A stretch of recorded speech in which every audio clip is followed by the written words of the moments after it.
ஓம்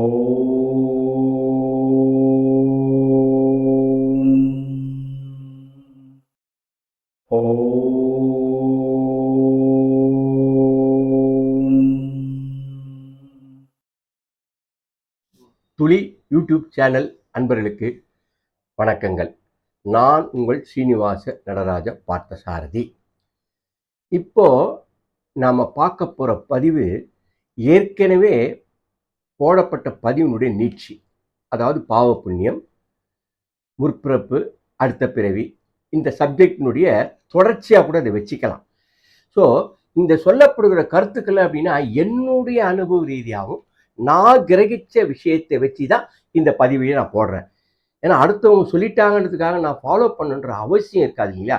ஒவ்வொருக்கும் ஒரு தனிப்பட்ட அபிப்பிராயம் இருக்கும். நான் அனுபவிச்ச சில விஷயங்களை மேற்கோள் காட்டி தான் நான் சொல்ல முடியும். அதனால எனக்கு ஏற்பட்ட அனுபவங்கள் இந்த பதிவு மூலமா நான் எப்படி அதை கிரகிச்சின்னு பொறுத்து தான் இந்த பதிவையை நான் போடுறேன். இப்போ நாம பார்க்க போற பதிவினுடைய கண்டென்ட் என்னன்னா, உடல், உயிர், மனம், ஆன்மா. இதை பற்றி தான் நம்ம பார்க்க போகிறோம். நிறைய பேர் யூடியூப்ல நீங்கள் போய் பாருங்கள், உடல்னு அடிச்சுன்னா நிறைய வரும். ஆன்மாவை பற்றி நிறைய சப்ஜெக்ட் யூடியூப்ல, மனசை பற்றி நிறைய சப்ஜெக்ட் வரும். பட் நானும் சில யூடியூப் சேனல்களை பார்த்துருக்கேன். பட் எனக்குன்னு ஒரு அபிப்பிராயம் இருக்கும் இல்லைங்களா? அப்போது அந்த அபிப்பிராயத்தை நம்மளால் முடிஞ்ச வரைக்கும் சொல்லி கொஞ்சம் என்ன செய்ய முடியுமோ அதை விழிப்புணர்ச்சி ஏற்படுறதுக்காக தான் அப்படி சொல்லியிருக்கேன். மொத்தத்தில் இதெல்லாம் இந்த சப்ஜெக்டில் எப்படின்னா ரொம்ப ஆன்மீக முதிர்ச்சியினாலே சொல்லப்படுற சப்ஜெக்ட். இப்போ நமக்கு அடுத்த பிறவி இருக்குதா இல்லையான்னு நம்ம தெரிஞ்சு அதை என்ன பண்ண போகிறோம்? இந்த வாழ்க்கையில் நம்ம நல்லது செஞ்சு நல்லதை அனுப்பிக்கணும், அதனால் இப்போவே நல்லது செஞ்சிருங்கன்னு சொல்கிறது தான் உசிதமான விஷயம். நாம அடுத்த பிறவி என்னன்னு தெரியாது, ஆனால் மேக்சிமம் அடுத்த பிறவி இருக்கிறதா தான் எல்லாமே சொல்கிறாங்க. அங்கொன்று இங்கொன்றுமா பிறவி இருக்குதுன்னு சொல்லியிருக்காங்க. நான் அதை பார்த்தேன். நான் சில அன்பர்கள் யூடியூபு போய் பாருங்கன்னு சொல்லும்போது பார்த்தேன். வெளிநாட்டில் அப்படி ஒரு சம்பவம் நடந்தது. நம்மளே காந்தி வாழ்ந்த காலத்திலையும் இப்படி ஒரு சம்பவம் நடந்தது தான் நான் சில யூடியூப்ல பார்த்தேன். சில பேர் ஆறுமுக சுவாமிகள் ஒருத்தர் 100% மறுபிறவி இருக்குதுன்னு சொல்ற அளவுக்குலாம் நான் பார்த்துருக்கேன். பட் எது எப்படி இருந்தாலும் இருக்குதோ இல்லையோ, நம்ம அந்த சப்ஜெக்டை இந்த காலத்தில் வாழும் காலத்தில் நாம் அதை அனுபவிக்க முடியாது. நம்ம என்னவா இருக்கோன்றதை விட நாம் இப்போ என்னவா இருக்கோன்றது தானே முக்கியம். அதனால வாழுங்காலத்திலேயே நம்ம என்னென்ன சாதிக்கணும், என்னென்ன செய்யணும்னு சொல்றதுக்காக தான் சில சப்ஜெக்டை நான் மாறுபட்டு சொல்ல வேண்டியது இருக்கிறது. ஒரு காலத்தில் புத்தர் எதற்கும் ஆசைப்படாதேன்னு சொன்னார். ஆனால் அதுக்கு பின்னாடி வந்த ஒருத்தர் எல்லாவற்றுக்கும் ஆசைப்படும் ஒரு கட்டுரை எழுதுறாரு. அப்போ இந்த டிஃப்ரென்ஸ் எப்படி வருது? அவர் எதெல்லாம் ஆசைப்படுறான்னு சொல்றாரு, இவர் எதெல்லாம் ஆசைப்படாதுன்னு சொல்றாருக்கு. அது உள்ளே போய் படித்து பார்த்தாலும் தெரியும். பொதுவான ஹெட்லைன்ஸ் வச்சு சொல்ல முடியாது. அதனால ஒவ்வொருக்கும் ஒரு தனிப்பட்ட கருத்துக்கள் இருக்கும். இந்த கருத்து உங்களை எப்படி ரீச் ஆகுது, நீங்கள் இதை எப்படி எடுத்துக்கிறீங்க? ஒருவேளை கருத்தில் பிழை இருந்தால் நீங்கள் அதை சுட்டி காட்டலாம், தவறில்லை. அதனால இப்போ நம்ம உடல், உயிர், மனம், ஆத்மா என்ற ஆன்மா, இதை பற்றி சின்னதாக பார்ப்போம். உடல்னா அப்படின்னா என்னங்க? உடல்னா என்ன? இப்போ நம்ம பிண்டம் சொல்லுவோம், தேகம் சொல்லுவோம், மெய்யின்னு சொல்லுவோம், சரீரம் சொல்லுவோம், கட்டைன்னு சொல்லுவாங்க சில பேர். இந்த மாதிரி உடலுக்கு பலவித பெயர்கள் இருக்கிறது. இந்த உடல்ன்றது ஒரு கண்டெய்னர் மாதிரி வச்சுங்களேன். இப்போ ஒரு மருந்து இருக்குது, அந்த மருந்துக்கு ஒரு பாட்டில் வேணும் இல்லைங்களா? அந்த மாதிரி இப்போ ஒரு செல்லு வாங்குறீங்க, அந்த செல்லுக்குள்ள சிப் இருக்கு இல்லைங்களா? அதாவது இந்த சிம் கார்டுன்னு சொல்லுவாங்க, அந்த பேட்டரின்னு சொல்லுவாங்க இல்லையா?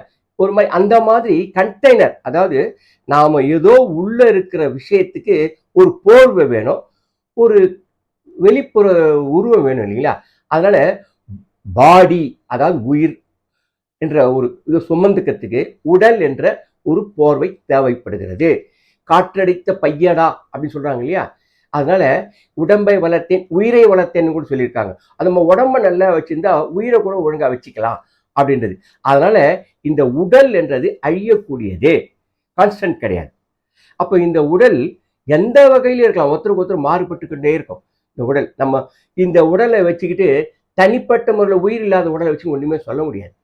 ஏன்னா உயிர் இல்லாமல் போச்சுன்னா அதுக்கு பேரே சவம் தான். அதுக்குள்ள ஒரு சக்தி ஏற்படும் போது, அது சிவசக்தியாக மாறும்போது தான் உடல் ஆக்டிவேட் ஆகுது. இந்த ஆக்டிவேட் ஆவறதுக்கு தான் உயிர் தேவையை தவிர உயிர் இல்லைன்னா அந்த உடலுக்கு பிரயோஜனமே இல்லை. உடல் எரிக்கப்பட்டு விடும், புதைக்கப்பட்டு விடும், அழிக்கப்பட்டு விடும் அப்படின்னு. அதனால இந்த உடலை பத்தி நீங்க நிறைய கேள்விப்பட்டிருப்பீங்க, யூடியூப்ல பார்த்துருப்பீங்க. இந்த சப்ஜெக்ட் நம்ம உடம்ப ஒழுங்கா வச்சுக்கணும். அதாவது ஜிம் பாடின்னு சொல்லுவாங்க இல்லையா. நாம இந்த வாழும் காலத்துல நம்ம ஒழுங்கா ஃபிட்னஸா வச்சிருந்தாதான் ஆயுள் காலத்தை நீட்டிக்க முடியும். அதனால ஆயுளையும் நம்ம வாழும் காலத்தையும் கொஞ்சம் நீட்டிக்கிறதுக்காக சில ஒழுக்க முறைகளை கடைபிடிச்சு இந்த உடல் என்ற ரொம்ப ரொம்ப கடவுளால கொடுக்கப்பட்ட ஒரு வரப்பிரசாதம் இந்த உடல், உயிர், ஆன்மா இதெல்லாம். அப்போ இந்த விஷயத்த நாம எவ்வளவு போற்றி பாதுகாக்கணும்.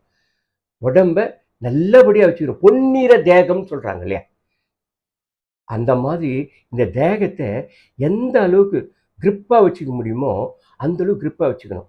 இப்போ நம்ம சாப்பிட்றதுக்கு முன்னாடி கையை கழுவுறோம். ஒவ்வொரு விஷயத்துலையும் பாருங்களேன், நம்ம கையை கழுவி தான் சாப்பிடுவோம், மூஞ்ச கழுவிடுறோம், உடம்ப குளிக்கிறோம். ஆனா எல்லாம் உடம்புக்கு செய்யறோமே தவிர மனசை எதை வச்சு கழுவுறோம்? அது கேள்விக்குறியா இருக்கு இல்லைங்களா? அப்போ மனசை கூட நல்ல நல்ல விஷயங்களால் நாம துடை தெரிய முடியும், அசுத்த எண்ணங்களை துடை தெரிய முடியும். அப்போ அந்த உயிருக்குள்ள, அந்த உடலுக்குள்ள உயிரானது இருக்கும்போது இந்த உடல் அசைகிறது, ஆக்டிவா இருக்குது. அதனால இந்த உடலை பத்தி சொன்னது இவ்வளவு போதும்னு நினைக்கிறேன். நிறைய உடலை பத்தி மூலர் கூட சொல்லியிருக்காரு. உடம்பை பத்தி பழைய சித்தர்கள்லாம் நிறைய சொல்லியிருக்காங்க. மொத்த கான்செப்ட்னா உடம்ப ஒழுங்கா வச்சுங்க, இந்த உடலை ஒழுங்கா வச்சுக்கங்க, எந்தவித சமரசங்களுக்கு இடம் கொடுக்காம உடம்ப ஒழுங்கா பேணி காத்து கொள்ளுங்கள், அதுக்குண்டான விஷயத்தெல்லாம் நீங்க செஞ்சுக்கன்னு சொல்லியிருக்காங்க. அதனால உடம்பு ரொம்ப முக்கியம்.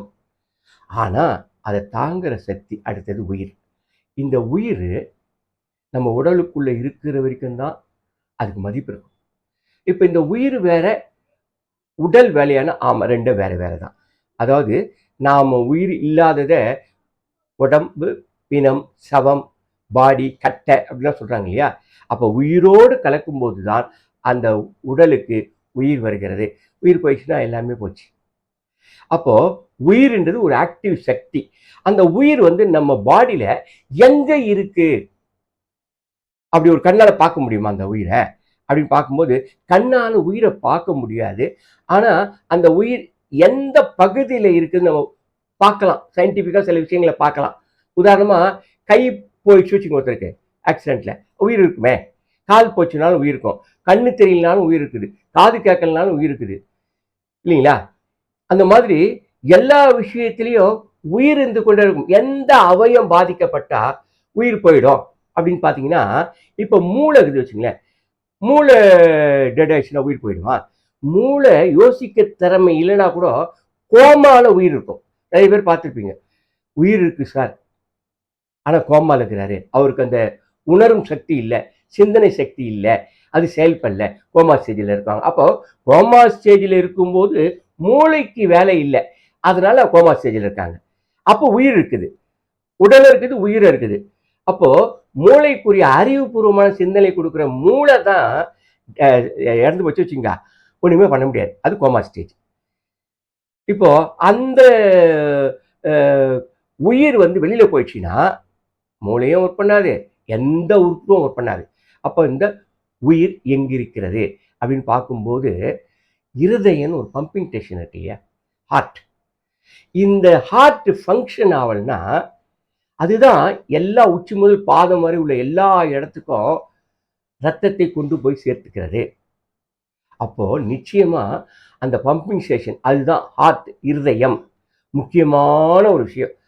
அப்போ இருதயம் ஒர்க் பண்ணலன்னா, இருதயம் போச்சுன்னா பல்ஸ் போயிடும், துடிப்பு போயிடும்.